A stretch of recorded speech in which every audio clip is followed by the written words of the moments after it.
This video out of Michigan is nuts, but we have to warn you, it might be hard to watch. It all went down just outside of Flint, where officers responded to a 911 call about a guy who fired a gun near the caller's home. Cops arrive on the scene and start looking for the guy, and after spotting him, the officers begin to chase him down. The sheriff's report says the guy then climbs a fence which collapses, and officers continue to follow, including this policeman with a rifle who's heading through a backyard. Out of view of this body cam, when another officer lifts the collapsed fence, the suspect shoots twice, and that officer returns 5 bullets. The policeman with the rifle then fires his weapon in the direction of the gunshots.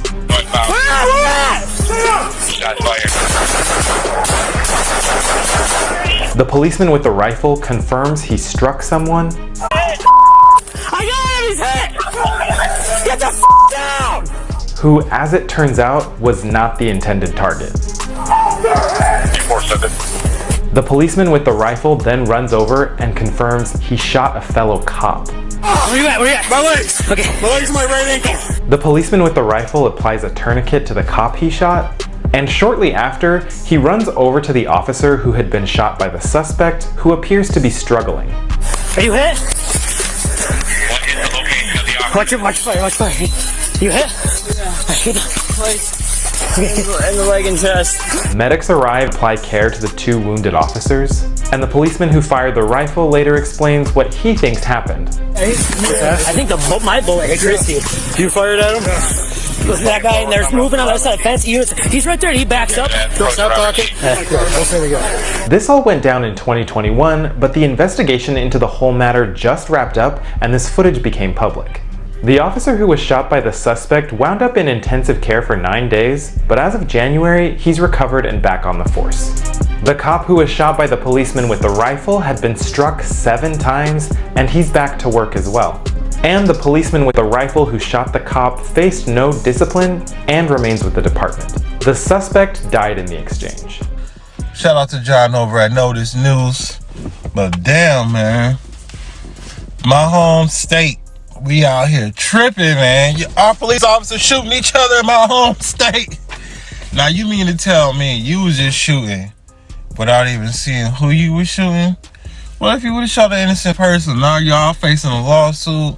Y'all paying doctor bills of innocent people. Got them terrified of whatever the situation may be now. Because, you know what I'm saying, they was caught in y'all mess. And you got Mr. Rifle, police officer, who's out here just fucking, you know what I'm saying, shooting, not knowing who he's shooting. I mean, this is all bad, man. It's a good thing they caught the guy who was out here terrorizing the streets, though. But come on, police officer, get it together, man.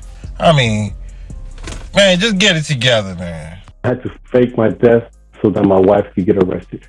When I met my now ex-wife, Lulu, a friend of mine recommended this place. I noticed her with another guy dancing on the dance floor. The next thing I know, she walks in front of me. She had high heels and she stepped on my toe. Oh my goodness, that's that pain I never forget. And she kept telling me, I'm sorry. I said, no, don't worry about it. The only words that came out of my mouth were, would you like to dance? And we danced the night away. And that's where it all started. At the beginning of the relationship was great. You know, we dated for about 1.5 years. I had the opportunity to meet her family. The day that we got married, her mother walked up to me and whispers in my ear, now she's your trouble, and then walks away. I guess from that one day, she was just trying to tell me something. We opened up a business together, gym. After a while, we were doing very, very, very well financially with the gym. But I started noticing that the money wasn't adding up. We started spreading rumors to the parents of these kids that I was a drunk, that I was abusive to her and her kids, that I wasn't the person that they thought that I was. I mean, it got to the point where people were just kind of like, man, I can't believe you doing that kind of stuff to her, you know? And I had no idea what was going on. She hit me with her divorce papers and I was okay. You know, it just got to the point where, okay, we're not going to make it. We're just going to go get divorced. I remember one time I was sitting in my living room and out of nowhere, I mean, I didn't see it coming. She comes and she just hit me with oh my God. I mean, she busted my my lip. And what the first thing she did was she dropped on the ground into the fetal position and started crying, saying, please don't hit me, please don't hit me, please don't call the police, they're going to send me back to Mexico. And blood was just dripping down the side of my mouth. And all I could do was just go to the bathroom and I just kept staring at myself in the mirror thinking, like, what am I doing with this lady? She knew what buttons to push to get me to retaliate. And I did retaliate one time, but I remember punch the door. And what she do, she calls the police and tells the police that I'm aggressive, that I need to be taken out of the house. And that's what she wanted to do, try to get me out of the house. And she did eventually. She was able to get me out of the house. The most embarrassing thing that I've ever had done to me in my life was have an officer follow me in my own home so I can pack a little bag to kick me out of my own house. And they're upstairs looking at me, laughing. Divorce was not going her way, and the divorce was going to be finalized soon. And that's when she made the decision. I think, you know what?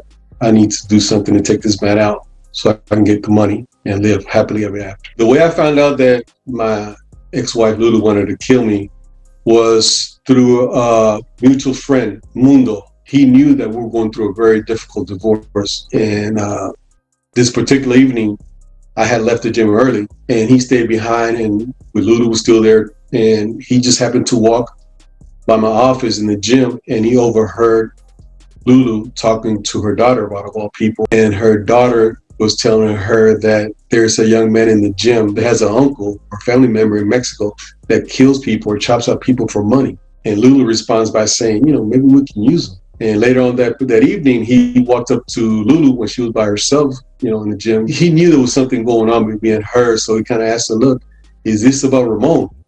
And she said, yeah. She was upset. She said, I wish they would just take him away. And he goes, to go away like this? He did the pistol sign. And she said, yeah, take him away like that. He told her, I have the people that can do the job. And Lulu fell for it. She said, well, okay, well, let's talk. So what does Lulu do? He calls me the next day, and I remember I was driving next morning. Hey, Pops, this lady wants to kill you. And I said, what are you talking about? He said, Lulu, your wife. And I'm like, what? And I thought, I said, look, man, quit joking around. This is not funny at all, man. Quit joking around with that kind of stuff. He goes, no. He said, I've seen that look on people's eyes when they want to kill somebody. And she has that look, and she means business. It was horrible, But at the time, we were still living together. And I had to drive back to my house knowing that this person that's still living with me wanted to have me killed. Although she was living upstairs and I was living downstairs, I would sleep basically with one eye open in my own home. It all went down after the authorities got involved. They had a plan to bring in their own hitman, undercover hitman. And the undercover police officer, the guy looked really for real, man. He looked, like a real hitman. So what he did was he would meet with Lulu in an undercover police vehicle. And she had no idea the whole time, of course, this guy's undercover. And they were going back and forth on how they're going to do the hit.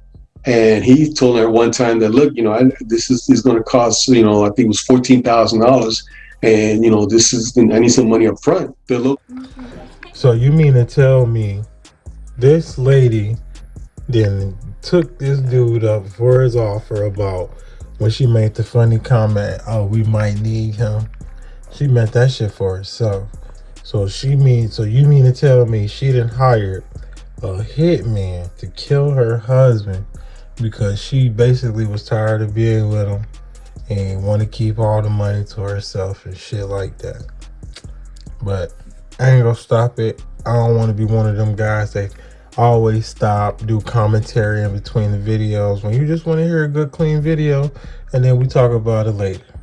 Authorities, they had a plan. They called me in to have a meeting with me, and they told me that the assistant DA said, look, man, we have enough information, we have enough evidence to arrest her, but we just don't want to take a chance on going to a jury trial and having one of the jurors feel sorry for her because she's a beautiful lady. She's never been arrested before. She's a mother of two. You guys have a business here in town. So what we're going to do is we're going to take a picture of you dead and show it to her and show the video or to her emotions to the jury, and that's going to be a slam dunk case. And I couldn't believe it. I'm like, you going to do what? They said, now I want you to go home and I want you to get clothes for 3 days because we're going to hide you for 3 days. They made the bullet wound and they put the blood and everything, and they took me to a location they already had they dug up a shallow grave and they put me in the grave, and they told me that how to pose. They even threw dirt on me, like I was, overweight, like blowed up, like I had been dead for a while, and took pictures. The undercover officer met with Lulu and showed her the picture of me dead. And her reaction, she was like raising her heads up and asking, he even asked her, he's dead, right? And he responded, no, he's not, he's done. And she was like, oh, this is it right here.